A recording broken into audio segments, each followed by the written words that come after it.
So when you think of demons, what's the first thing that comes to mind? Well, for most people and any sane people, we think of stress and anxiety and negative emotions. We think of fear quite often. If you've watched any movies come out of Hollywood, it's going to be fear. But we think of all these negative things associated around demons. And although that is true, people need to really understand, and I didn't realize most people didn't know this, but demons can make you feel comfortable.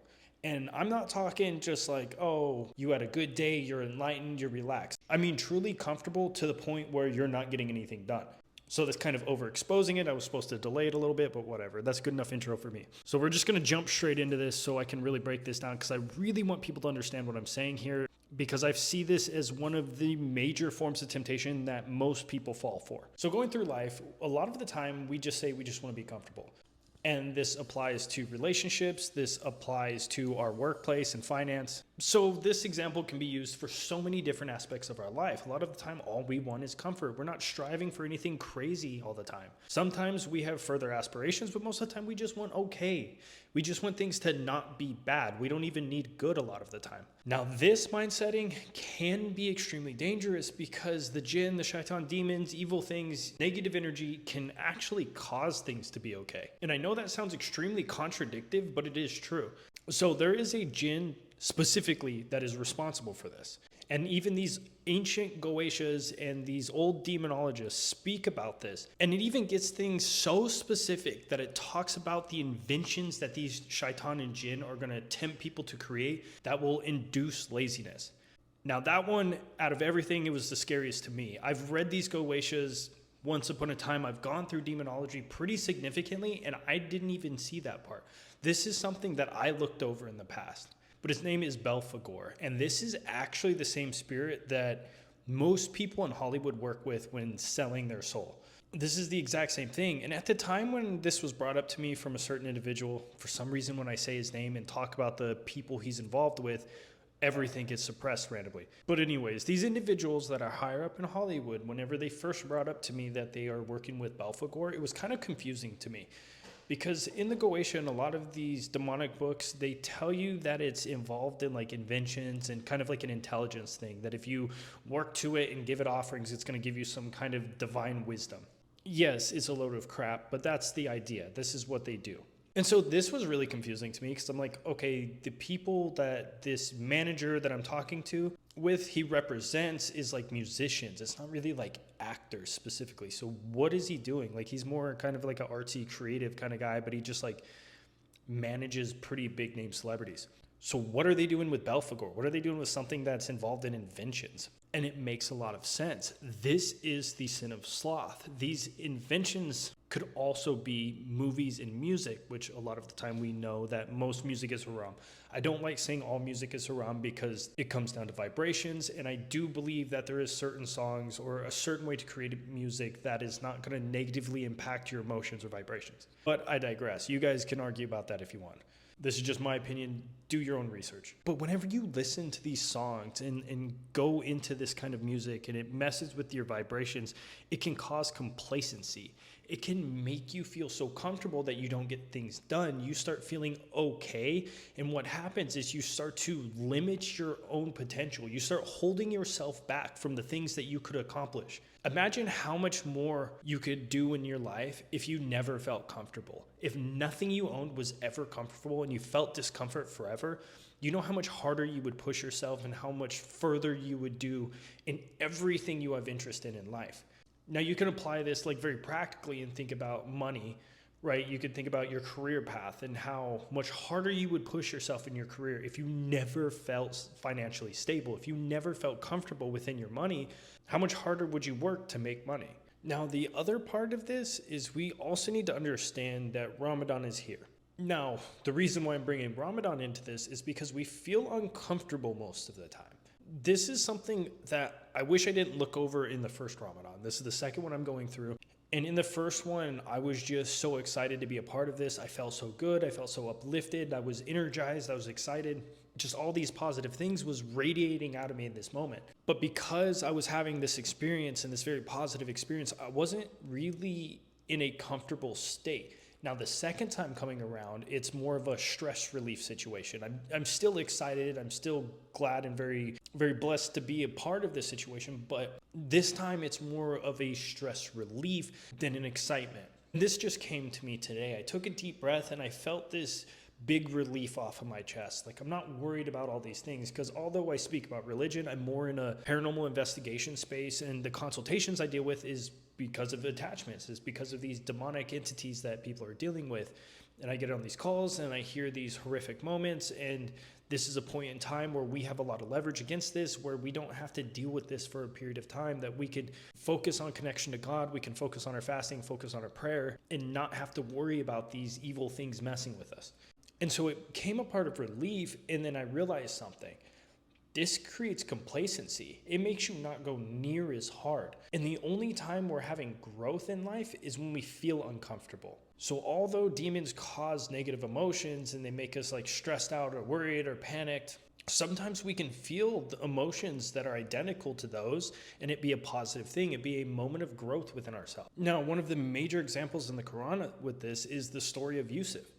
I've spoken about this multiple times because it is a story that is so powerful that this one really jumped out on me when I first read through the Quran and I first understood what the story really was trying to say. It blew me away, and it just really like baffled and humbled me at the exact same time. But whenever Yusuf was locked in this dark prison, this was the moment where he had extreme growth. This is the moment where he almost bloomed and blossomed.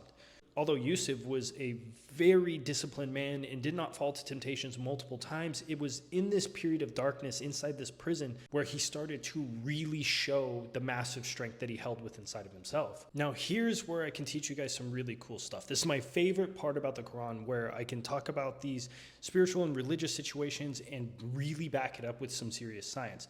There is something that happens within the human body as well under stress, called epigenetic adaptation. And this happens under moments of extreme stress. Whenever we are discomfortable, our genes can mutate. So what's so fascinating about this is the body uses chemical tags to adjust gene activity based on your stress levels. Now, let me take it back a little bit. So epigenetics is this situation that happens in our body, and what it does is it controls how our body turns genes on and off. And this is based on a response of different stress levels that we're going under. What blows my mind about this situation, and I'll go into some Quran verses that speak about this as well, but the fact that these genetic mutations, or how our genes are turned on and off, can even pass down to our offspring. So the stress that your parents and grandparents and your lineage and your bloodline went under could even pass down to you, making you even stronger than they were in the past. So doing things like fighting temptation can really translate to where your children are better, and that your grandchildren are even better at fighting off temptation, meaning less demonic attachments, less failures in life, bigger stress tolerances, a lot more success. We have a biological makeup, and also the Quran tells us about this as well, where it snowballs. When we are stronger and we fight temptation, it gets easier with us, not harder. But the only way to do this is being outside of our comfort zone. All of this is tied to stress levels. So what the shaitan and what the demons do is they make us comfortable. Therefore, we never adapt. We never get stronger. Our offspring will not be stronger. If we stay comfortable our entire life, our children will not have these genetic mutations that are stronger than our own. The only way to have this growth is in darkness. It is not in the light. Flowers bloom in the dark. So now for the Quran verse, and this is what really boggles my mind and why I jumped into Islam and I'll never look back. Chapter 94, verse 5 and 6 says, so surely with hardship comes ease. And then verse 6 says, surely with that hardship comes more ease. It directly tells us when we do hard things, it gets easier for us. And when we do more hard things, it gets easier for our children. This is our biological makeup, and the Quran has been telling us this entire time. We just overlook simple things like this. We just read the verse or we recite the Quran, but we don't actually know what it means. This is why it's so crucial to take every single verse and really look into it, because those 5-6 words may mean something so much deeper than we really realize. So for another example, I avoided the frog one to be last just because I know people are going to be like, oh, it's not related. But anyways, I'm still going to include it. Tadpoles, when their pond is drying up and there's a lot of predators present, this actually speeds up their transformation into becoming a frog. They do this significantly faster when they're under a moment of stress. They will become a frog sooner. If there's a bunch of fish swimming around eating all the other tadpoles, they'll grow legs and hop out of the pond faster. This is across the board. And it's extremely crucial that we need to kind of avoid comfort. Being comfortable and being complacent is not going to do us any good. It's not going to allow us to evolve. It's not going to allow us to do anything better in life. In situations like Ramadan, where we are fasting and we're hungry and we just crave food and we're tempted into gluttony even, this is the moment where we're actually growing. Every single year when we go under Ramadan, our body is transforming. We're getting stronger. We're under moments of stress. We are outside of our comfort zone. The only way to show growth is to be outside of our comfort zone. So once again, back to the scary part, because I have to remind you guys, just because you feel comfortable in life doesn't mean there's not a demon messing with you. It could mean that something actually is playing with you. You could be getting extreme levels of temptation by feeling comfortable. Now, a big trendy keyword, this is the last thing I'm going to break down and explain, but it's also one of the most important. Big trendy keyword that everybody talks about all the time is generational curses. I heard it nonstop in the occult. I heard it nonstop outside of it. The Christians, the Muslims, everybody talks about generational curses. Yeah, it's a real thing. You can explain it through psychology even if you wanted to. It's like, oh, my father and my grandfather and my great-grandfather all had this characteristic that was bad and evil, and it's passed down to me. You can even say that my father, my grandfather, my great-grandfather, and his grandfather had this characteristic that was evil and bad, and it passed down onto me. These things, you could talk about it psychologically, you could talk about it spiritually, however you want to see it, it's up to you, I don't care, but the result at the end of the day is exactly the same. So make sure that this is not confused with the generational curses. A generational curse is whenever you are making a mistake. When we are in growth and outside of our comfort zone, it's when we are overcoming the mistakes. And this could be the mistakes of others, challenges of life, our own mistakes, our own hardship. Humbling ourselves is uncomfortable, that's a big one. But this is not to be confused with the generational curses. I don't really like the word, but it's a real thing. Because that is something that makes us feel comfortable. When these generational curses exist, the word cringes me, but it's true. We will start to do these actions and we feel comfortable within these actions. When we do these negative things, when we commit these sins or however you want to see it, we feel comfortable afterwards because we're like, oh, it's what my father did, what my grandfather did. The polar opposite of that is discomfort, because everyone in our bloodline, everybody we've seen, everybody that raised us didn't make the same mistakes. They didn't clean these things up.